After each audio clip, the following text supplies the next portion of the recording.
One of the first things that I did was to speak with one of my patients who is a retired Army Corps of Engineers fellow who's done a lot of demolition and construction. Showed him some of the public source videos that are available of it, and he immediately pointed out that there were squibs, which represent little puffs of smoke essentially coming out of the buildings initially, which were clearly a sign of controlled demolition. He had no opinions beyond that, but he said without doubt that it was a controlled demolition. That sort of set me on the path of continuing to examine it and trying to gather as much evidence as I could. And the question I pose, what don't we know and why don't we know it, is sort of addressing the fact that at this point we still do not really have a meaningful explanation for what happened to the buildings. We have had several studies at this point, which I will go into, as to trying to determine a plausible scenario for the collapse.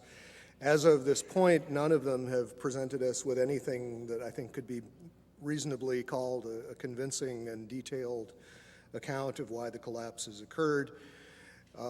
And the question that's been addressed previously, the enormous destruction of physical evidence, as Chris was saying, the site was scrubbed very thoroughly.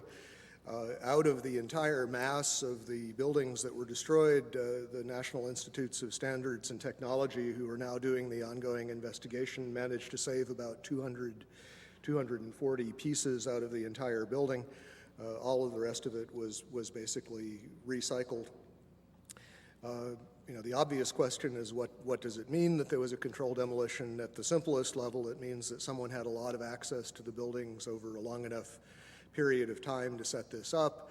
It implies, as many other things have tonight, that the people who had effective control of the site had an interest in having it scrubbed and making sure that no information was available, that a forensic reconstruction couldn't be done.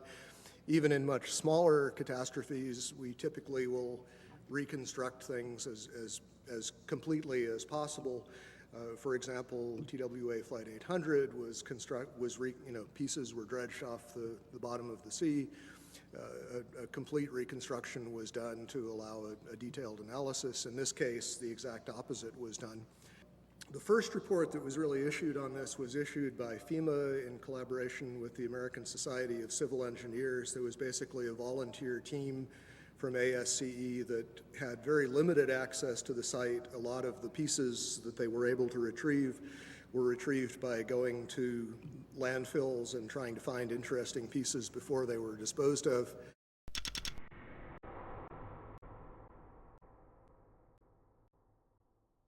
The initial FEMA report basically acknowledged that the kerosene would have burned off very quickly. What wasn't destroyed in the initial fireball would have been consumed fairly rapidly and would have only really served as an ignition for the rest of the material. And the second point being that the fuel here really was strictly office contents. If you think of a modern office with copying machines, computers, and as has been previously mentioned, the smoke, particularly from Building 2, just before it collapsed, was very black looking. This is generally an indication of an inefficient fire in which there is not enough oxygen for the amount of fuel. These types of fires typically burn very cool. They are not hot flames like blowtorches. The cores themselves, basically, if you've seen diagrams of the building, there's a large central rectangle in each of the towers that contained 47 columns. And these columns basically were the primary structural support of the building. They were given the role of supporting the whole gravitational load of the building. Since they were so strong, it would have been reasonable to think that they would have withstood, at least to some extent, the collapse. But in fact, as we see after the buildings collapsed, there was basically only little stubs of these things standing up a floor or two above the ground level. The cores did not have much in them that would burn. The cores basically were dedicated to things like elevator shafts, utility shafts, stairways. So you have drywall material, you have a little bit of carpeting, you don't really have any inflammable material in the core itself. The core was specifically designed so it could not function as a chimney. They did not want, in the case of a fire, for the fire to be able to travel through the elevators or for air to come in through the elevators. So they were designed with what this architect Aaron Swirsky, I believe it was, referred to as a hermetically sealed system. There were fire shutters that were designed to close off the core in the event of an event like this. And those, as far as we know, functioned properly, which means that there was a very limited amount of oxygen available. Okay, as far as the issue of what failed and how, some of the initial suggestions, and these showed up in the NOVA documentary, which is a good example of what I like to call proof by computer animation. Thomas Egar, who was a material scientist but not a structural engineer, who became a spokesman for these documentaries, indicated that the floors had somehow failed, that the trusses supporting the floors had failed. This was the theory that was put forward actually in the initial FEMA report. Subsequently, there have been basically complete contradictions of that. Jim Hoffman has done quite a bit of research which is available on the web concerning the problems with this idea that the floors would have simply fallen. There was a study done by Weidlinger Associates. The chief engineer there was Mathis Levy, who's a very well-known authority on building collapses. He specifically disavowed the idea of pancaking or collapsing of the floors. And the most recent official report we have on this, which is from National Institutes of Standards and Technology, NIST, rejected the idea that floor collapse was part of it. And so as a result, we have basically no sequential model at this point. What NIST has suggested is that there was some kind of simultaneous collapse of the cores, but they have not attempted to give any kind of modeling as to whether those cores could have in fact been destroyed by the fires in the way that they claim. Unfortunately, the material that would have allowed a detailed fire analysis, the actual physical evidence, is all gone. One of the most significant things to my thinking that indicates that this could not have been the sort of collapse that we are told it was is the presence of the dust clouds. And as you've seen in the pictures, and I'm sure all of us have seen probably more than we would like, there were very, very large clouds of very thick dust that enveloped the area, that crossed the river, that made it almost all the way to New Jersey from the pictures that I've seen. This type of flow is something that we are familiar with in physics. It occurs in only two situations that we know of naturally. One is in volcanic eruptions, where a large amount of material is suddenly exploded into the air and basically forms small particles.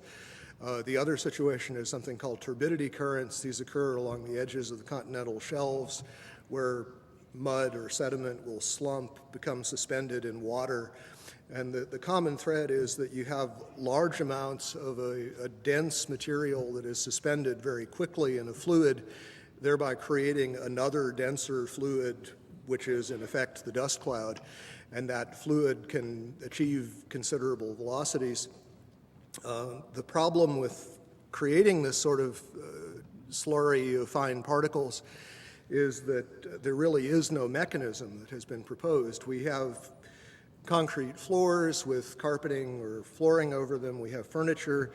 We have floors basically that are coming together in a collapse, but the concrete is basically protected under these layers. Early in the collapse, in the very first moments, we see these thick clouds being ejected at very high speed. They're clearly dense because they flow downward and become part of this large overall pyroclastic flow. What we're basically being told is that the concrete sort of jumped up into midair, exploded itself, and then was ejected as the floors came together. Not a very plausible mechanism, but I have yet to hear of anything else proposed to explain it. From quite a few people on the scene, we've been told that the powder it represented most of the concrete, that the amount of intact macroscopic chunks of concrete on the scene were negligible, that basically everything was reduced to powder. And incidentally, we also know that other things besides concrete were reduced to powder. We know that contents of computers, exotic metals from computer chips, these sorts of things were also identified in the dust and in very small particles, generally on the order of less than 100 microns in diameter. So we have a real issue of mechanism as far as what in the process of this collapse could cause so many things to be pulverized so finely. for the towers to collapse the way we saw them collapse basically implies that the columns simply collapsed into themselves. They telescoped straight down. Steel keeps a lot of its structural integrity, even when heated. Until you begin to approach the melting point, you don't really see a catastrophic loss of strength, and this is what we're talking about. We're talking about basically vertical box columns collapsing into themselves, which implies a complete loss of mechanical strength. And as far as the initial impacts, this recent NIST study made an interesting point about World Trade Centers 2. The film analysis showed that it oscillated for about 4 minutes after it was struck by the airplane, and the oscillation rate was identical to what would be expected for the intact tower.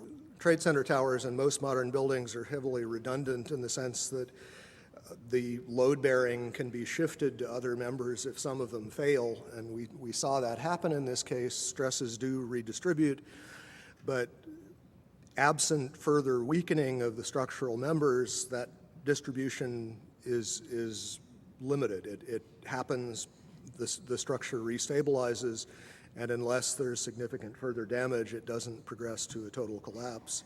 World Trade 1 began collapsing from the very top after 1 hour and 40 minutes. It's very hard to imagine office contents progressively heating up hotter and hotter over that period of time. And for a building to collapse from the very top, which is the least heavily loaded, is also very odd, to say the least.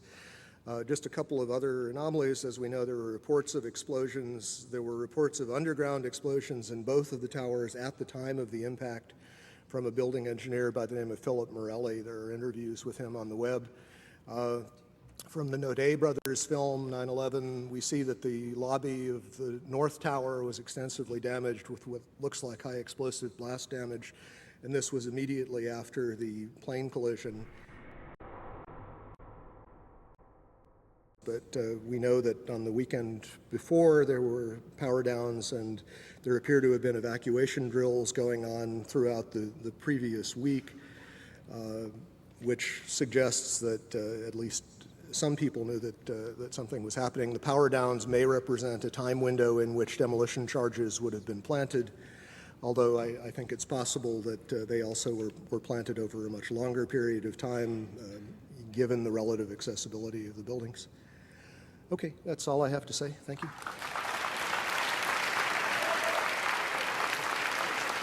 Thank you, Jeff King. Thank you very, very much.